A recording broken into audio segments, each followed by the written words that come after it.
Hey guys, welcome back to another video. In today's video, we are going to be discussing the story of Michael Myers, all the movies that encompass him, and kind of what is his true story. The Michael Myers story starts with the 1978 Halloween movie, which was written by John Carpenter and Deborah Hill. When Michael is a young child, he enters his sister's bedroom and stabs her 9 times, killing her on Halloween night. The only time we see Michael as a child, he comes out of the house after stabbing his sister. His parents remove the mask from his face. He's got cold, lifeless eyes, just a dead stare off into the distance, and then he's sent to a psychiatric hospital. 15 years later, Michael escapes the hospital and returns back to his hometown, going back specifically to his old house, where he sees Laurie Strode. Her father is trying to sell the house.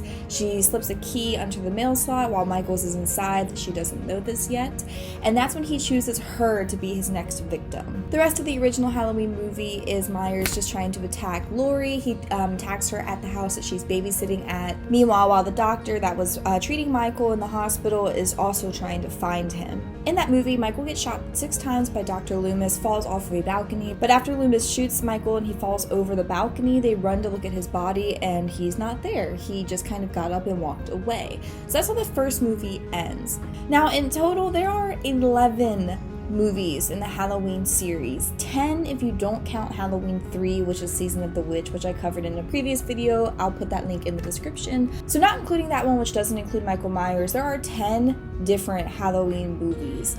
And it's kind of weird because some follow the original story, some follow some of the sequels, some just make up their own story. So basically there's like 3 or 4 different backstories for Michael Myers and what happens to him. So it's not like these 10 movies each follow the one before it. They sort of, some follow some just kind of make up their own thing. It's really kind of confusing if you're not like a die-hard Halloween fan. But really you can break down the 11 different movies into 5 different Halloween timelines. The first one would be the original Halloween and Halloween 2, which were both written by John Carpenter and Deborah Hill. Now, as I kind of covered in my Halloween 3 video, John Carpenter didn't intend Michael Myers to be a series regular, if you will. A killer that's going to come back again and again, killing and escaping death in these, supernatural ways. John Carpenter wanted just a creepy little kid who committed a murder, went insane, and then came back as an adult to commit more murder. That's all he really wanted from Michael Myers' character. But Myers really did spark the slasher craze that happened in the 80s and into the 90s. So it was inevitable that people would want more movies and that other directors and writers would want to take that story and kind of put their own spin on it. After the success of the first Halloween, John Carpenter was signed on to do a sequel to that movie, which is what we got with Halloween 2. In that movie, we find out that Michael Myers and Laurie Strode are actually siblings, that she was his younger sister. And the reason he escaped the hospital to come back after her was because he wanted to finish killing off his siblings. The second Halloween movie has a little bit more lore in why Michael Myers commits these kills. After escaping to a school, Myers kills a girl and then writes on the chalkboard with her blood, Samhain. I'm sorry if I'm pronouncing that incorrectly, but that is a real festival that happens on Halloween night into November 1st that celebrates the end of the harvest season into the winter. It's considered like the turning into like the dark times, the winter being the dark times. There is a lot of tradition and history based around that festival, and that's what Michael Myers is supposed to be sort of basing his kills around, and the reason he comes back on Halloween is to be part of this festival and to commit these murders. So it's the attempt at a backstory as to why Myers snapped in the first movie. There's no real connection between why him as like a small child would know about this festival and want to kind of participate by killing his sister. It's just sort of to connect some dots, make up a story, and to end the Michael Myers franchise. John Carpenter's original idea for the Halloween movies was to do an anthology series, which would be every single year he'd release a new Halloween movie, but it'd be a whole different story, new characters, new series, everything would be brand new, kind of like the Black Mirror's TV show where every episode is something different. That's what his original idea was, but Michael Myers just sort of took over the mainstream and he never had a chance to do that, which is why the Halloween 3 Season of the Witch is so vastly different and not seriously considered as part of the Halloween franchise. So moving on to Halloween number 4, Now, movies 4 through 6 are supposed to be another part of the Halloween timeline. They follow the original movie but skip over the second one, so number 4 is supposed to technically be a sequel to the first one, and then 4 through 6 are related. And throughout that series, Michael Myers is still related to Laurie. He's still her older brother, but he kills Laurie, but her daughter's still alive, so basically it's him just like taking out the timeline.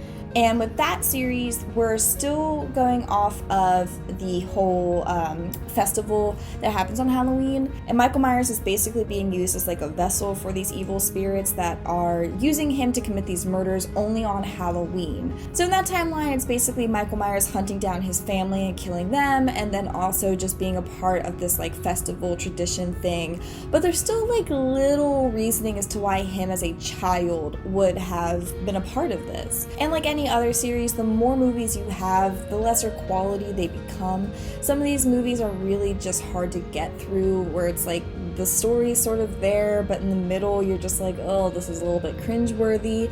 Really, after you hit number 5, people sort of start to waver and like falter on the Halloween movies. It's like, okay, like I saw where you were going with it, but now we're kind of getting out of hand. And that's really what was sort of happening here. So the next series of Halloween movies we got was Halloween H2O 20 years later, and then Halloween Resurrection, which are supposed to be their own 2 movies, again following the original, but instead of him coming back 15 years later, he comes back 20 years later, and then those 2 movies follow the first but are their own story or different timeline for Michael Myers. And with this new rebirth of the Michael Myers story, Laurie Strode was brought back, still played by Jamie Lee Curtis, and in this version they nixed all the festival stuff, but they kept the fact that they're related, and it's just basically Laurie and Michael facing off 20 years after the initial murder of his older sister. And Halloween H2O ends with Laurie thinking she successfully decapitated Michael Myers, only for Halloween Resurrection for us to find out that it was a lookalike and that she decapitated some random person and Michael Myers is still out there. And then that movie is just a lot of back and forth as well, and Michael of course escapes because it's Michael Myers and he doesn't die. And then in the early 2000s, Rob Zombie comes in, just completely reinventing the Michael Myers story altogether. He basically rewrote the entire thing and released his own set of Halloween movies. These movies are simply just called Halloween and Halloween 2, but they're always prefaced with a Rob Zombie's Halloween and a Rob Zombie's Halloween 2. And just like everything else Rob Zombie does, they're super like gory, kind of cheesy. His dialogue's not always the greatest. I love the movie A House of a Thousand Corpses, but there's some moments in there where you're like, oof. That's just Rob Zombie's style, but he basically just reinvented the entire Michael Myers character and put out a new set of Halloween movies for us to now watch. And with Rob Zombie's Halloween, the only similarity is really Michael Myers' character. He completely reinvents the entire story. He's 10 instead of 7 when he commits the murders. His sister's name is Angel instead of Judith that he kills. Rob Zombie really just took the idea of Michael Myers and then wrote his own script around that. Laurie and Michael are still siblings in this movie. Michael's parents do show up again because his mother does commit suicide after he kills a nurse in the hospital. And at the end of the first Halloween Rob Zombie movie, Myers is trying to tell Laurie that they're siblings, but she like doesn't really believe him and then tries to shoot him. And then in the second movie, he wakes up from being shot and then just goes after her.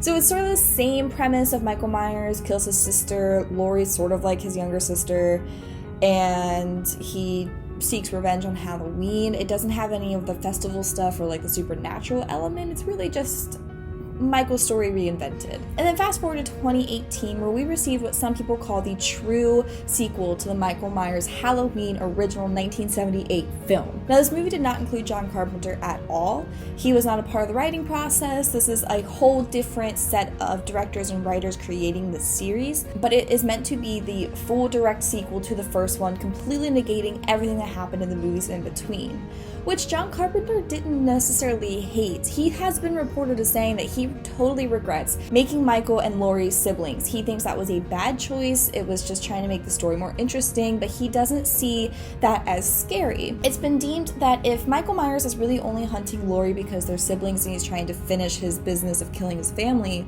that doesn't leave as much fear for just the average person. It's far scarier to have someone commit a random killing for no reason versus someone having a clear motive of, oh, they're trying to kill their siblings. If you're not related to Michael Myers, you don't really have to worry too much about him. And after seeing all these other remakes, sequels, movies about Myers, Carpenter realized that mistake and was like, damn, I really wish I would have kept it more like the original, where he was just a kid who snapped and then just started committing random murders. But Halloween, the 2018 version, like I said, is the direct sequel to the first one, where Michaels escapes the hospital after 40 years of being there and hunts down Laurie Strode to kill her off once and for all, finishing the business of what he started back in the first movie. If you haven't seen the new Halloween 2018 movie, I do recommend it. It's just badass watching Jamie Lee Curtis as an older woman just fighting Michael Myers. While there are plenty of plot holes and things that don't make sense, like there are with any sequel that's written by someone different than who originally wrote the script, I do like the 2018 version as a true sequel to the first Halloween movie. John Carpenter's Halloween 2 does hold a good place in my heart, just being the true sequel that John Carpenter wrote.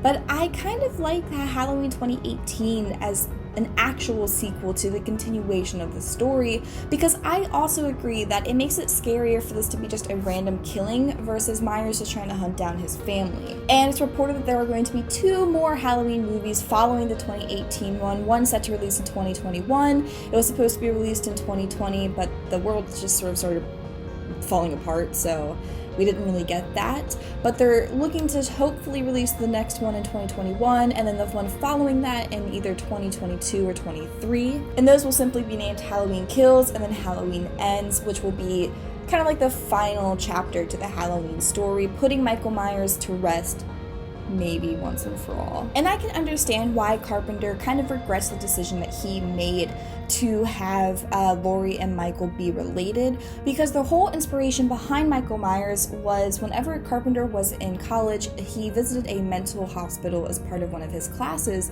and he was introduced to a 13-year-old boy who was schizophrenic. And in interviews, John has said that the boy's eyes were very black and just lifeless, and his face was emotionless. He just stared off into nothingness, and you couldn't tell what was going on in his head. And that really stuck with him throughout the years, how unsettling and creepy it was seeing this 13-year-old boy just completely lifeless behind his eyes, and you never really knew what he was thinking or capable of.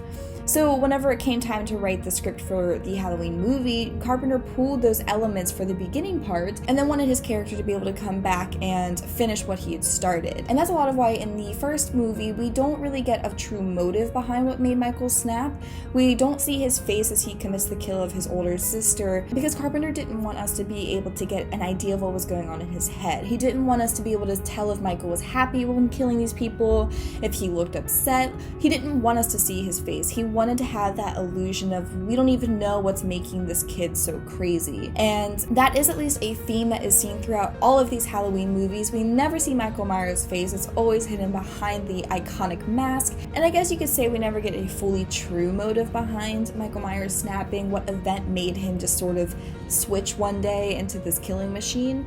Some people say it's based off of that festival and that the spirits that are possessing Michael and making him go commit all these killings. It depends on what timeline you look at. But basically, the Michael Myers story can be split into 5 different timelines throughout the 11 different movies.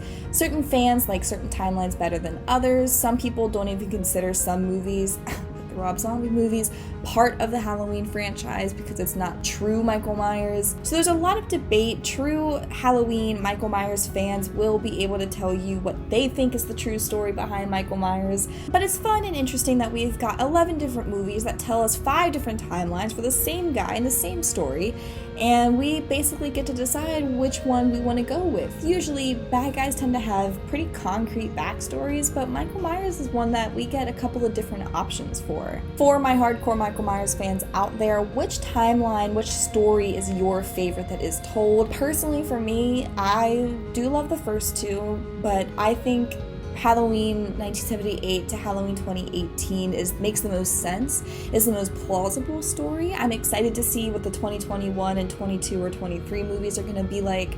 I want to see how they kind of continue the story, if they're going to try to put Michael Myers to rest finally once and for all. I'm definitely interested and excited to see what happens there. But I would love to hear what you guys think. Leave some comments down below. Let me know what timeline's your favorite, what you think his true backstory is, or you can head over to my Instagram, What a Horror. I'll be making a post about this video as well. But as always, I want to thank you guys so much for watching. Please like and subscribe if you want to see more videos. I put out new videos every Friday. And until next time, stay spooky.